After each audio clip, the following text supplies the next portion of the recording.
Cause we want retribution. Oh yeah, we want retribution. Oh yeah, we want retribution.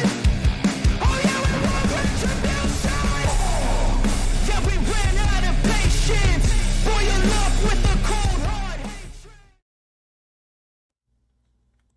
Hello, everybody. Welcome to Midnight Mindset. I have changed the intro to have with Dylan and Julian, but Julian is not here. So, welcome to Midnight Mindset with Dylan. I didn't do this as quickly as last time, so I actually had time to prepare, and we have a camera now. I'm gonna move things around here for a second. I'm getting used to it. And we also, if you look at the top right, you can see that we have a Spotify logo because we're going to be on Spotify now as well. The first episode is either up now or will be popping up now. I guess I can do my research here, and I can do a little look-see. I uploaded it today, not that long ago. So it said it might take a few hours.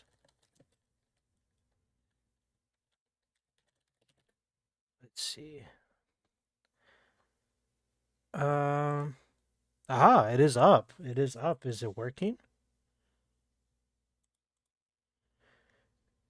It is up and it's working. So now you can go and check out every episode of Midnight Mindset. When they come up, they're going to be uploaded onto Spotify as a podcast as well. But now that we got that out of the way, we are going to be talking about bad blood. Now, I got good things to say and I got bad things to say. First of all, I'd say this is like the most Vince feeling show that we've had. This was like, there's a fly in my room and you guys are probably gonna see it this whole time because it's been bothering me all during setup. It just, there's always that thing with Vince. It's like all about moments and not really about the storylines. And yes, we obviously have storylines being built, but I think this is more about, okay, I gotta stop messing with this fly. This is more about the moments. So the first match of the night, CM Punk versus Drew McIntyre, the Hell in a Cell. This was not that, but I'd say the rest of them were. But we'll get into it. We'll talk about it. So, CM Punk versus Drew McIntyre, Hell in a Cell. I was expecting it to be good, but this was really good. Like, this is all-timer good, in my opinion. It was what a Hell in a Cell match of this new era should be. We don't always need to have. I mean, it's like Hell in a Cell matches became formulaic when it was like they're gonna fight for a little bit. They may use some weapons in the ring, and then they go out. They somehow burst out of the cell. They climb the top, and then they're falling down. Whatever. It just got formulaic, and it's cool when there's a reason for it. Like Mankind and Undertaker was really good. And there's plenty of other options, but I just feel like it's like they're just doing it to do it. And so they didn't have any of that in this one. There was the weapon stuff, but for the most part, it was pretty realistic. Like there was a table. Yeah, there's always tables under the ring. There was the toolbox, which was really cool. And then there was the bag of beads. Maybe it would have been a little bit more like, I guess, realistic if Drew maybe have brought it to the ring. But obviously, it's very possible that he could have just, brought it to the ring before the match, left it there. But still, this was, I mean, obviously, it should have been the main event. It was definitely the best match of the night. There's that fly again I saw on the camera. I'm looking right in a light, by the way. So if it looks like I'm like trying to make eye contact, but I have a hard time, it's because of the light. So I'm probably not gonna really look at the camera too much in this, but that's okay. Um, yeah, I mean, overall all-timer match. Now, I'm not sure if the blood was fake or not. I don't know if anyone else is talking about that. There was a part in like, yeah, I think it's probably better that they do fake blood than actually like gigging themselves. But with Punk, it was like, oh wow, he's really bleeding. Like when he hit the cell wall, and then the camera like goes away from him and then cuts back, and he's like really bleeding.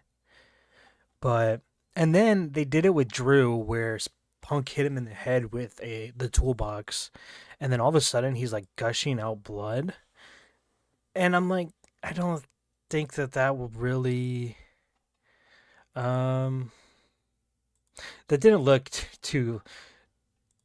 First of all, I was like, it didn't make sense that he was gushing out that much blood. I'm trying to get my words there.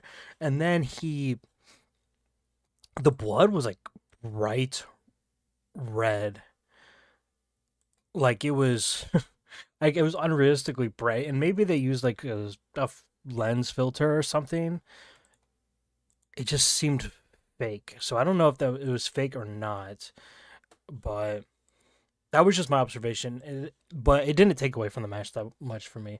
I'm just like, it's a little weird, but I mean, this is we're seeing blood in WWE, which I did not expect. I didn't expect. Excuse me, sorry. I know it's called bad blood, but part of me was still gonna be like, "There's not gonna be that much blood." But no, they were bleeding, real or not. There was the visual of blood everywhere. So, um, really happy about that. And then we go into obviously Punk wins. If anyone did not watch and was interested, we go into Nia Jax versus Bayley for the WWE Women's Championship, and this was definitely, I think, the low point of the night, especially because we just came off a really good match. Um, I mean, it was pretty basic. Pretty much everything you thought was gonna happen happened. Um, Overall, like decent wrestling from both of them. And then Tiffany Stratton comes in. She there's a moment where I think when she first comes in, the ref is knocked down, and then so the ref gets up and picks up Tiffany's briefcase and thinks she's cashing in, and then Nia Jax comes up and stands up, and it's like, oh, you're gonna cash in. It's like that whole stare down thing that they've been doing for like 2 3 weeks now. Just whatever. I'm not a huge fan of Nia Jax as champion, but I'm also wasn't a huge fan of Bayley so as champion. So I'm not sure. I was kind of ready for Tiffany to cash in and just start. We can start fresh, but it's all right. I mean, it was an enjoyable match. I just think that that's kind of what you get from this feud right now. It's like just an okay match. So I don't know um how much longer they're gonna go. I don't know if now we're gonna transition to Nia and Tiffany, or Nia's gonna find a new opponent, but I'm not sure.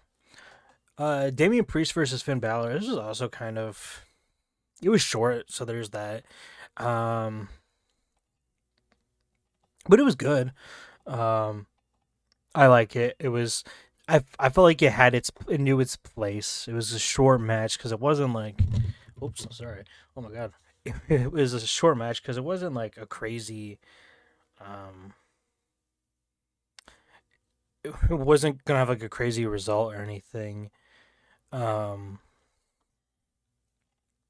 we had some Judgment Day distraction, attempted distraction.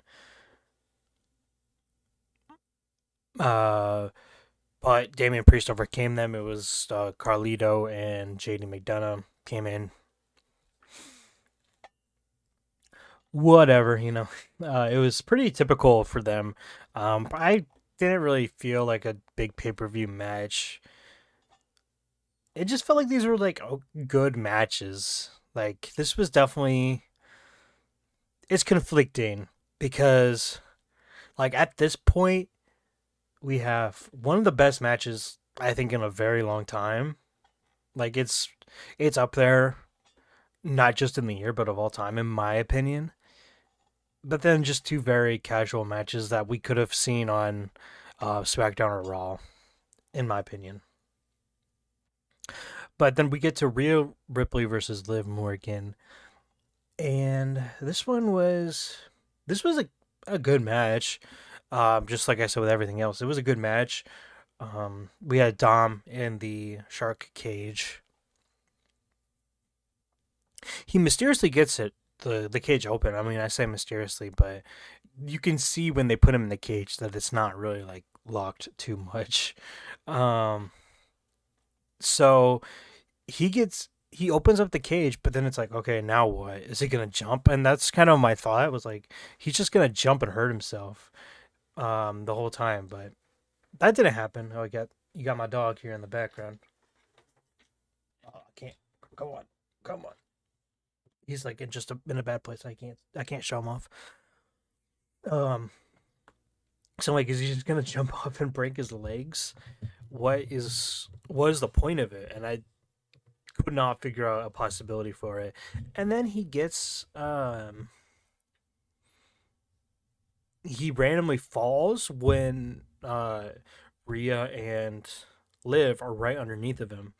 He falls out and it's terrifying to see because I'm like, oh my god, he's falling. And not only that he falls, but he falls head first. And I'm like, this, like, I wasn't sure if that was actually supposed to happen or not.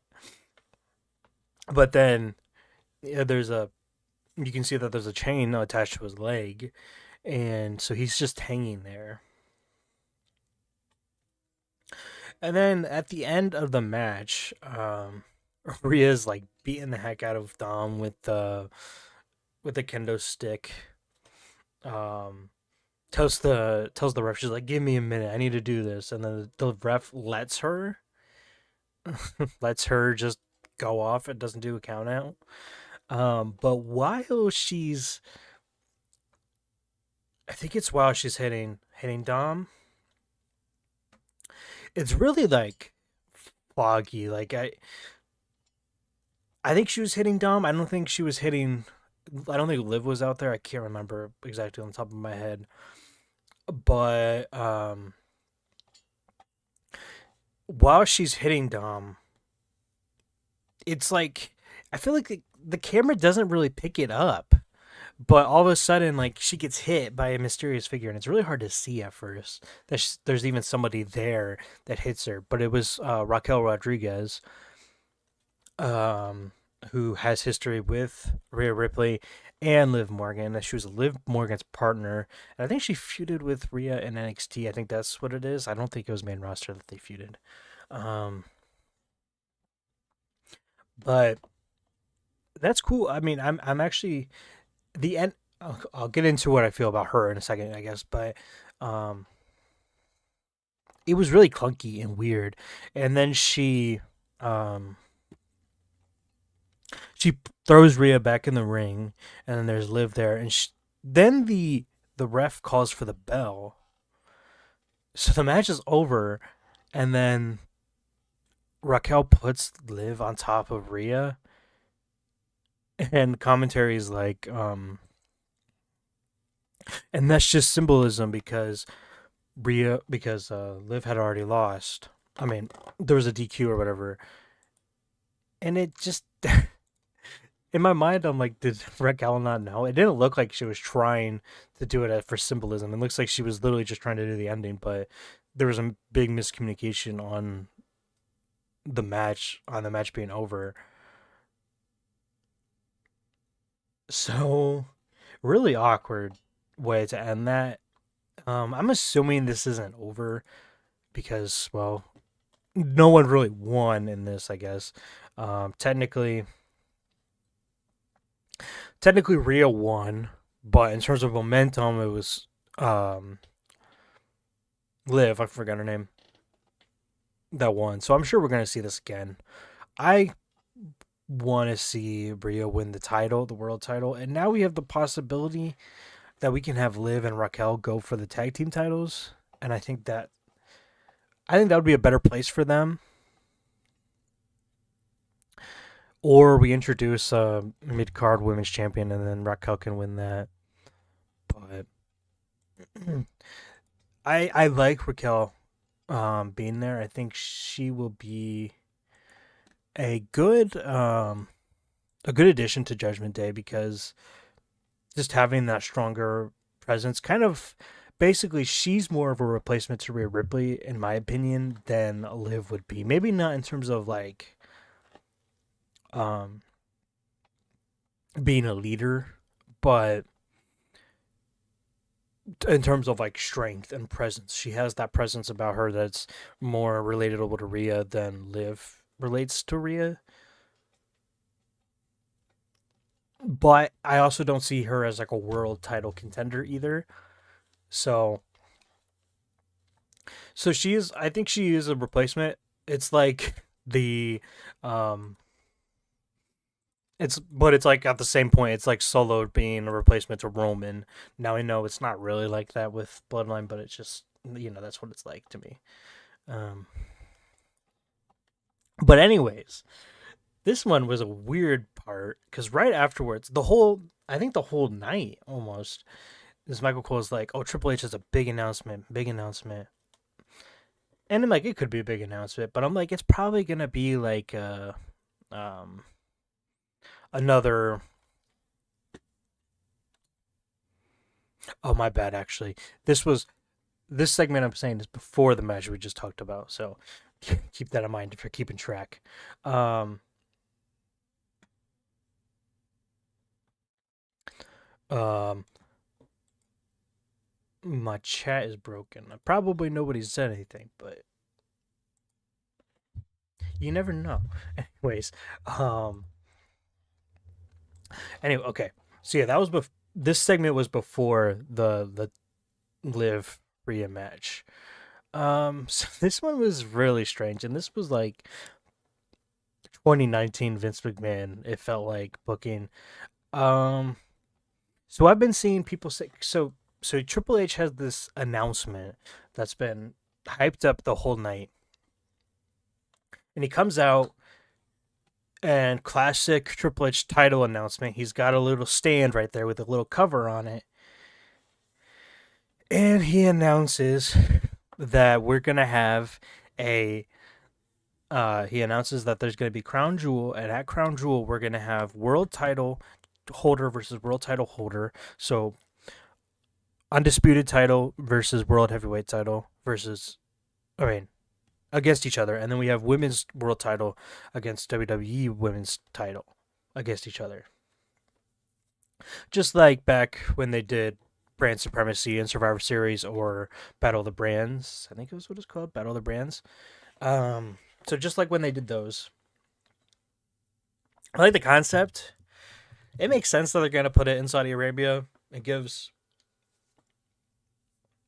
a reason to watch Crown Jewel because it was like with Survivor, I mean not Survivor Series, with Elimination Chamber. It was like you wanted to watch it even though it was a Saudi show because it was Elimination Chamber, or with King and Queen of the Ring, you wanted to watch it because it was a Saudi show. Crown Jewel needed that push. This was, I don't think, completely that push. And it didn't seem like Triple H was really into it. And also, they made such a big deal about this. And they did it on a pay per view to announce this. But they have to know that people do not like that they do the Saudi shows. They watch them, but they don't want them to be there. And then when you say, "Oh, and in 4 weeks we are gonna have Crown Jewel," and it's like crickets. There may have been a couple people that cheered just because they wanted to cheer about something, but they didn't really care. Like nobody wants Saudi shows. So why would you? And they have to know this because of all the reception, and it seems like Triple H is pretty pretty like observant on what people are saying online and things like that. And I know online's different than the people that actually are going to the shows and stuff, but man, that proved that it doesn't matter which side of the fan base you're on. Nobody likes the Saudi shows because that crowd crickets when he announced that, and it was like this excitement, this excitement for a new announcement. It was we're gonna have another Saudi show, and I thought it was probably gonna be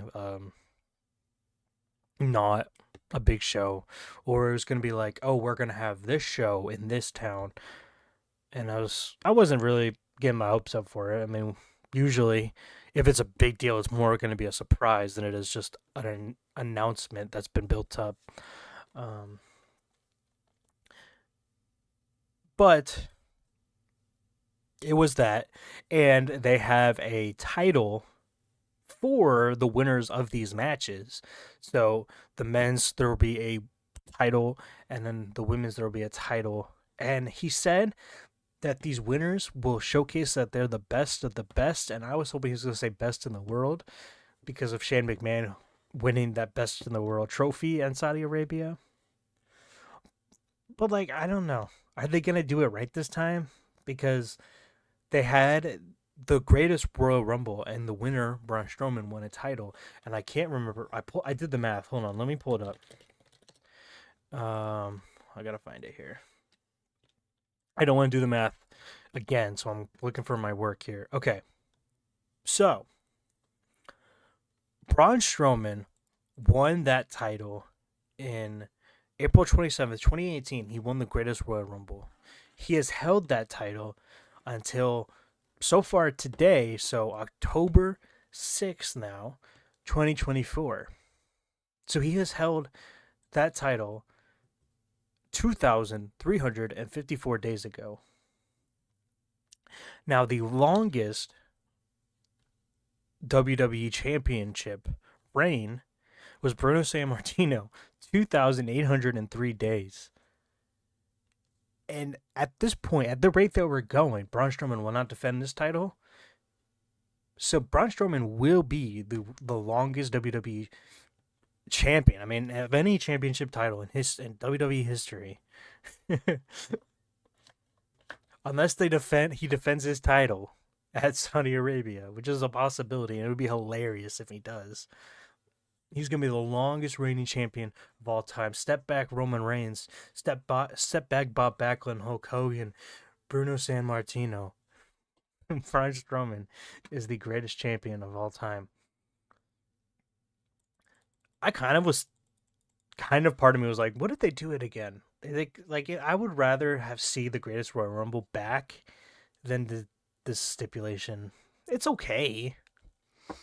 Like the world title holders going up against each other. Like at that rate, they should have just gone all the way and then let's make Crown Jewel a brand supremacy show, because I like brand supremacy shows. I know people don't, but the brands these days actually have like identity. So let's build off that. I think it'd be perfectly fine. Man, I think that's funny though. I was like, they announced that, and the first thing that came to my mind was Braun Strowman's title, because, and then they got to see, are they gonna do this again next year after that? So whoever wins the title for, top of the world, the best of the best titles or whatever, the Crown Jewel Championship, are they gonna defend it? Or is it, I guess it's probably going to be like a yearly thing. So then, like a normal tournament, except for it's just the champions. So, like, say Gunther wins it this year and then also wins it next year, he'll be a 2-time champion instead of just defending his championship. But we're probably never see it again, at least until the next Crown Jewel. So it's gonna win at Crown Jewel, and then we won't see it ever again until the next one. So. And if you look at it, I can put it on the screen here. 1 second.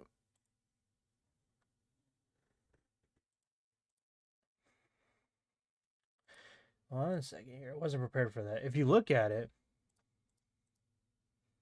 this looks expensive.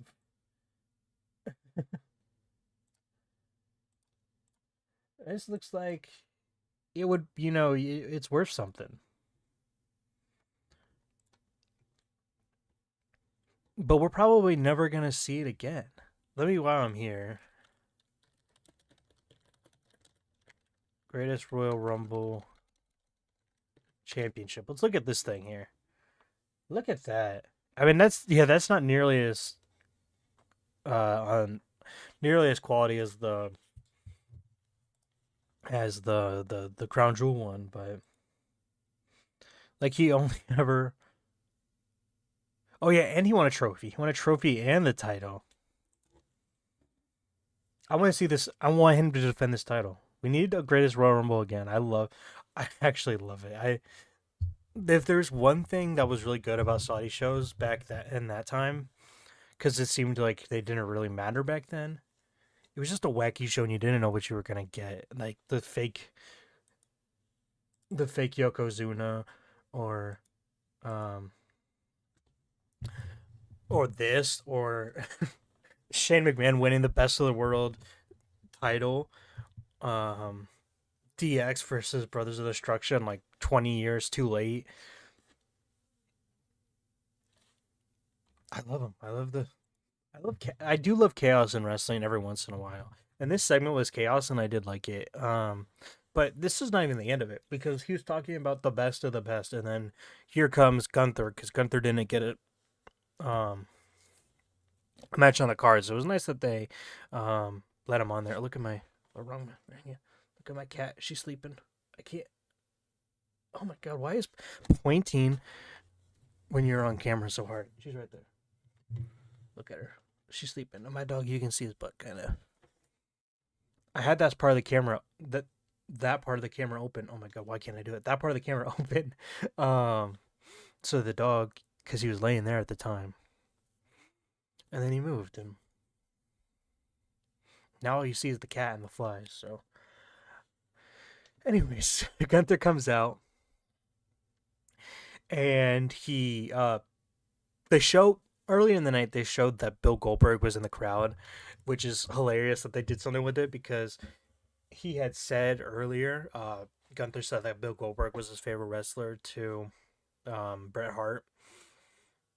But he said, I lied. You are not my favorite wrestler, because someone like you, a one-trick pony, can never be liked by a person like me. That was very paraphrasing and wrong. But that idea. And then he starts going off and talking about, I hope he's a better dad than a wrestler, I think is something he said. And then Bill Goldberg jumps the railing. He comes at Gunther. And the chaos in me was like, let's just do it. Let's impromptu match Gunther versus Goldberg right now. And I was really hoping they were going to do it. It's like a Shane McMahon run-in style. But didn't pull something. But that didn't happen. Oh, actually, yeah, because so the officials were separating them, and then Sami Zayn comes up behind and hits Gunther and takes Gunther down. And they say that they're gonna have a title match on Monday for the world title. But honestly, that was a good part of the night. I actually surprisingly loved that, but I just because I love the chaos in wrestling sometimes. Um, and our main event. This was another one, and I'm looking at for the results. I'm looking at Forbes, and they gave them ratings. I guess I could give them my own ratings. I'll go do that at the end. But they gave this match an A minus, and I don't think that's really fair. Um, this was like, I don't know. it was pretty boring. Their matches are predictable, and like, I think the appeal of Bloodline before, when Roman was in charge, the appeal of it was that um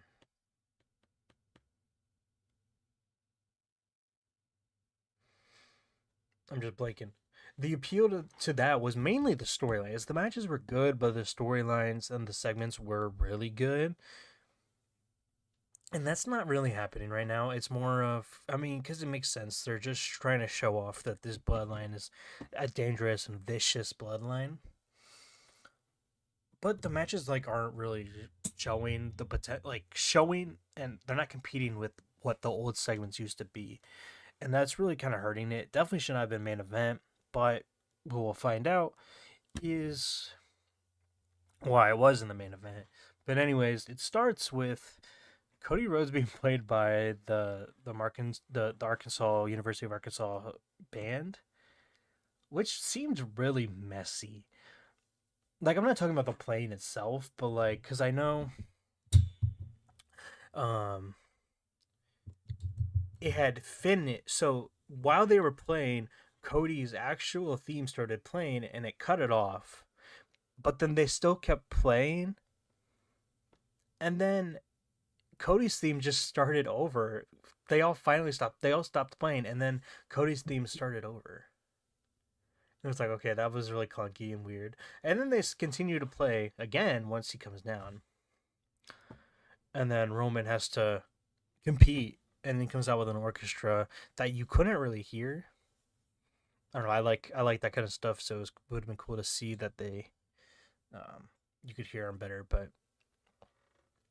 yeah, this match, like I said, kind of the same old, same old. Even with Roman being in it, it was cool to see him again though, because it's Roman.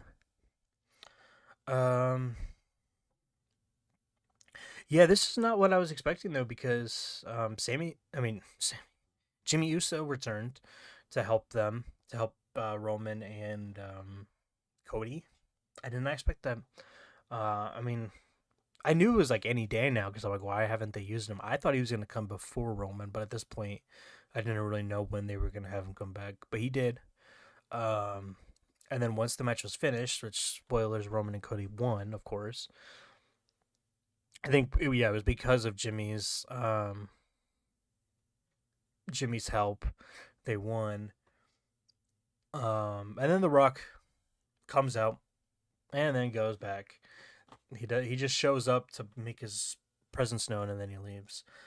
Now this article that I'm looking at says it was a long-awaited rumor return. I keep seeing that now that it happened, I see that it was rumored that he was coming back, but I never heard anything. Maybe I'm like in the few, but I did not know he was coming. Especially with this one, because it seemed like such a small scale show. But we got a Roman match, a Jimmy return, and a Rock return. So now, in the press conference, Triple H said that he was like, it's due to The Rock's busy schedule. It's like it's an honor whenever he comes and makes an appearance or whatever. Kind of made it seem like he just kind of popped in because he could. I hope that's not the case. Hopefully they're planning something, but that's the impression I got from what he said. But I'm not sure. Why would they have him show up at all? But like it does do good, obviously, for just having popping in. So, but okay, so we'll give match ratings. I'll do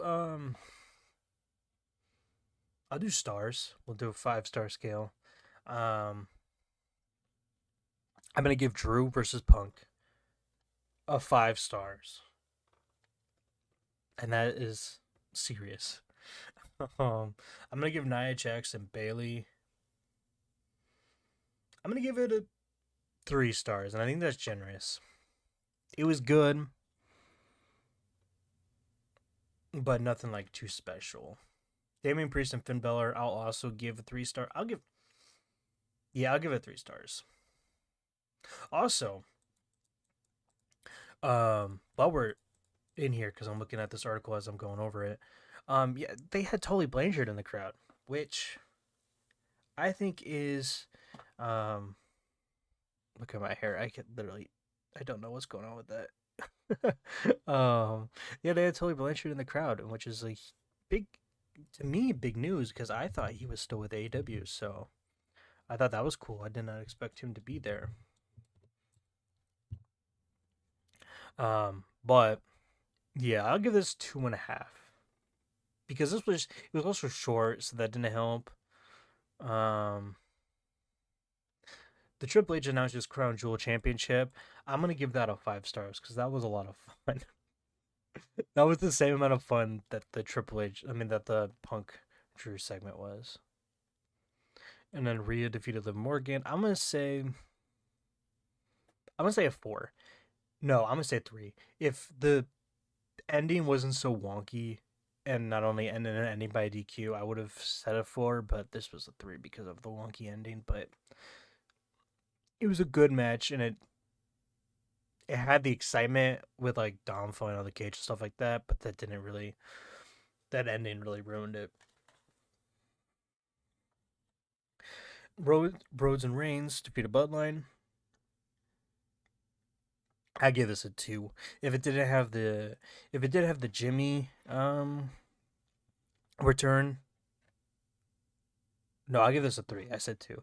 I'll give this a 3. If it didn't have the Jimmy return, I would have made it a 2. But the excitement of the Jimmy return definitely helped. I'm not counting the Rock appearance as a part of the match because I don't think it really wasn't. It was just more of like a after the bell type thing. So, but that's all I can think about. I thought about just coming in and talking about Bad Blood. So thank you for everybody that showed up. Hope you guys enjoyed the show. Hope you guys watched Bad Blood and enjoyed it. I really